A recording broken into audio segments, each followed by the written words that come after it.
Ndị be anyị kenekwanụ m unu. Anyị sị ka ụbọchị nke taa mara na anyị na mma. Anyị sị ka nke onye chiri ya zelụkwa. Dịka o si dị ya bụkwa Easter News 24 ka anyị si were wetara ihe bụ ozi unu je gị n'ugbu a n'iru akwụkwọ n'ụbọchị uruchi nke taa gbasata maka ya bụ ife na-eme n'obodo nọ n'ime ya anụ nwere onwe a na-azụ n'ala Igbo. Alright, dịka o si dị ka agbapụnụ ya ọsọ ife a according to one of the Biafran activists, Finland-based activist ya bịa wetara anyị ozi a n'iru akwụkwọ. Quote, after UN, EU intervention on injustice against Biafrans, Nigerian government landed in trouble as Kenya government denied involvement in Kanu's abduction unexposed in ICC. Hear the news in details. Alright, this is according to the one of the Biafran activists who tell Yabozi. Keguri before Jimakia we been Dika Yegia. Egesi Tosaya Bozi, Korutumu 9 dozen ebedichi chaka. Right, over to you, sir. Hey guys, Nigerian government is in trouble. The Kenya government have once again come out to ask the federal government of Nigeria to explain how Mazi Nnamdi Kanu was adopted in Kenya and brought back to Nigeria. The Kenya government denies involvement in Nnamdi Kanu's arrest. They said they were not aware that Mazi Nnamdi Kanu was in Kenya. So the federal government of Nigeria should explain to their people and the ICC, the International Criminal Court, how Mazi Nnamdi Kanu was brought to Nigeria. So you see, then they talk say, that scene when a by person, it goes first of all, it go block any ear, it not go here. You see this issue of Mazi Nnamdi Kanu's abduction in Kenya. They've been telling Nigerian government, release this man, make it go denogri. Even when court say, okay, release him, make it go denogri. The UN human rights group have also told Nigerian government, let this man go denogri. Right now, there is a lot of petition in the ICC, that is International Criminal Court, dragging Kenya government having hands in Mazi Nnamdi Kanu's arrest. You understand, say, Nnamdi Kanu family don't face sue Kenya government, and now the matter don't right finish. The Kenya government have testified against the Nigerian government. They have denied having involvement in Mazi Nnamdi Kanu's abduction in their country. Welcome back to Prospect Channel TV. Thank you for always coming out here. If you're just joining us for the first time, please kindly subscribe and don't forget to give us a thumbs up. Nigeria, hey, wahala don shele be this. Abubakar Malami, una know him, the former AGF, okay? That is, he was the former AGF of the former Attorney General of the Federation, had said that IPOB leader was intercepted through the collaborative efforts of Nigeria Intelligence and Security Service, but he did not disclose where Kanu was arrested at that first instance. However, Kingsley Kanu, the brother of the separatist leader, alleged that his brother was apprehended in Kenya. I am talking about what happened now in 2021 before we now come down to what is going on right now. So, Kenya government, that is on Friday, the Kenya High Commissioner said the allegation that Nnamdi Kanu was arrested in Kenya was concocted to pitch Nigerians in the southeast against the Kenyan people. He said, I want to address the allegation by denying that Kenya was involved in the alleged arrest in Kenya and extradition to Nigeria of Mr. Nnamdi Kanu, the Kenya High Commissioner said. He said that allegation is fictional imagery and a deliberate concocted to fuel antagonist feeling against the southern section of the Nigerian people against the Kenyan people. He said Nigerians must ask their government how Mr. Nnamdi Kanu was found in Nigeria. Mazi Nnamdi Kanu was not taken from our country. So with what he's saying right now, meaning that they are not aware that is what it implied right now. That even if the Nigerian government later agreed that Nnamdi Kanu was, kidnapped from Kenya, the Kenya government is letting the world to know that they never had or been involved in Mazi Nnamdi Kanu's abduction. So they are now saying that the Nigerian government should explain to their people because Nnamdi Kanu was never, arrested in Kenya. So you see, I talk and say this thing, it go reach one time like this. Nigerian government not go see where when they go take pull out, and we are going to that right now. We are going to that stage. Nigerian government will not see a way to pull out from this mess. Since they not want hear word, if they had released Mazi Nnamdi Kanu by now, I know say the matter for not reach like this, but they refused to release him.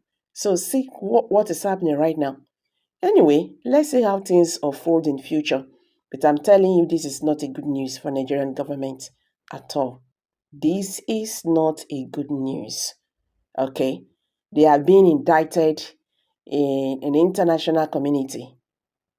So, how ndị banyị ngwadalụ nenu dịka si wee sola anyị dịka o si dị o kwere ya bụ another update eji maka ya wee bịa anyị chọrọ ka igekwa ya bụ ife ọzọ dịka ihe ga igesezi ya ka anyị nachitezi azụ kwa okwu gbasara maka ya bụ one the Kenya gọọmenti deny gbasara maka na akafa dị na ihe mere Maazị Nnamdi Kanu, and another thing bụ the insecurity in the eastern region. All right, over to you. Of your state, you are the executive governor. Now, since you go to Abuja to collect money, then take responsibility for the insecurity in your state. What do you have to say about it? Now, thank you for that wonderful question. I think being the governor of the state, you have every power for you to make sure that you get security votes from the federal government. By so doing so, what are the governors doing with this money? Stop coming out to tell the people that there is insecurity in my state and that unknown government have been killing. The government need to take action and put an end to all this and stop apportioning blames. The people you are apportioning blames to are the people who their lives and properties are entrusted in your hand as the chief security officer of the state. So for a governor to come and start telling people that there is insecurity in my state, I think to me the governor need to stand up and then act now, because every now and then allocation is being shared for you, security vote is being given to you, and you have the mandate. The primary function of government is to protect life and property. Yes. So if you cannot protect life and property, then why are you the governor? Well, some have said that the governors have no power over the military. That it's only the president as the commander-in-chief of the armed forces. What do you have to say about that? The governor does not have power over the military. That is true. But see, the question is that can the governor summon military chiefs in their states, the division's commander, to sit and dialogue for a way forward? The answer is yes. So if we can do that, so indirectly it's here power over the military. Now when it calls for security meeting, don't this man don't these guys attend in his various place? They do. So the president should not come and say that he does not have the governor should not come and say he does not have power. We still have killings in Imo State, Enugu State, and some other states. For how long can we continue in this path? The people are scared of their lives.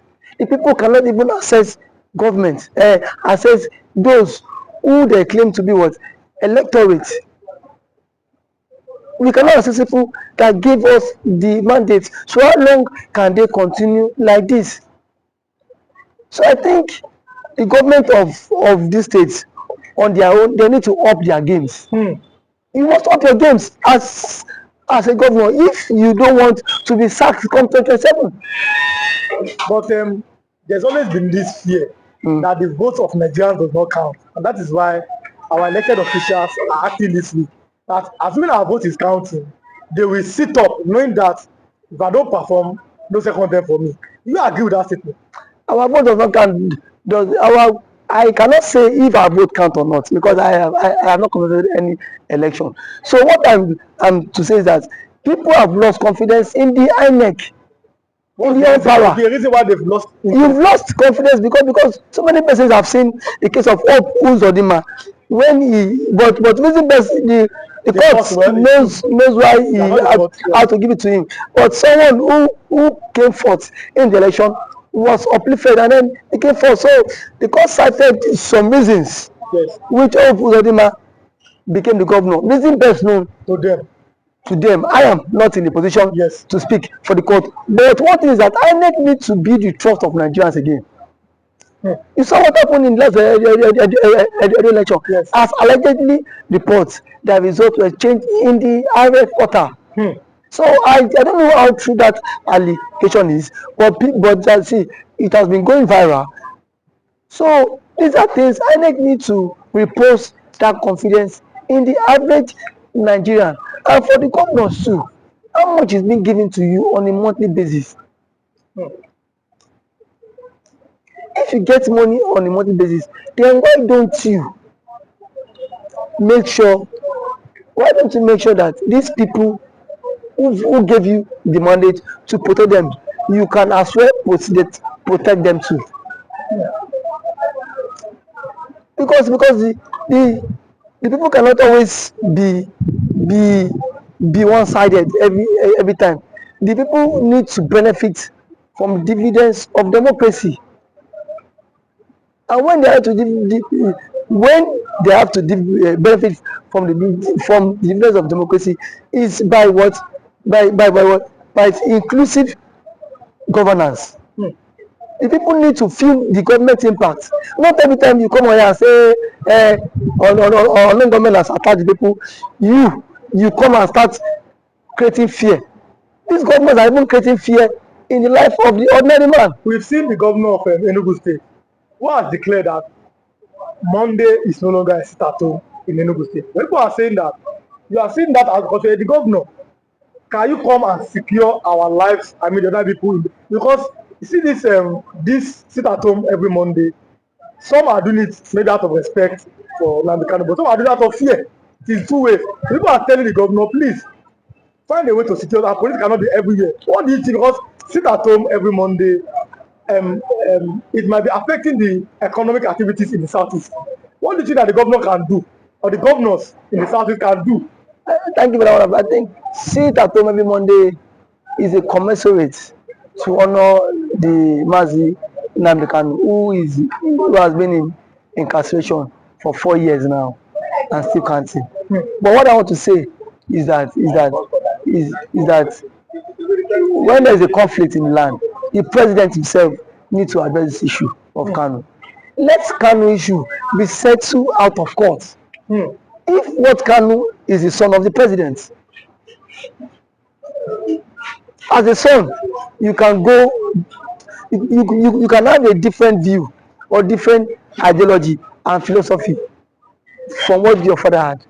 But why can't you, as a father, have you reached out to Kanu himself? And what I felt that the president ought to have done was, why Kanu was in decision, go and meet, let them bring Kanu to you, DSS. Sit down with Kanu, have a round table discussion with him.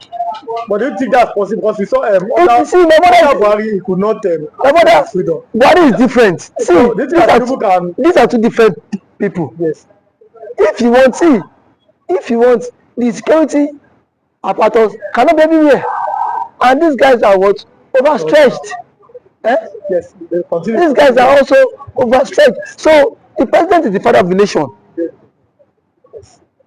Since the president is the father of the nation, he should at least reach out to this guy, even to the Ohaneze Igbo. Whenever he will want to invite Kanu, invite some Igbo politicians and some Igbo stakeholders to sit on a round table and discuss with Kanu.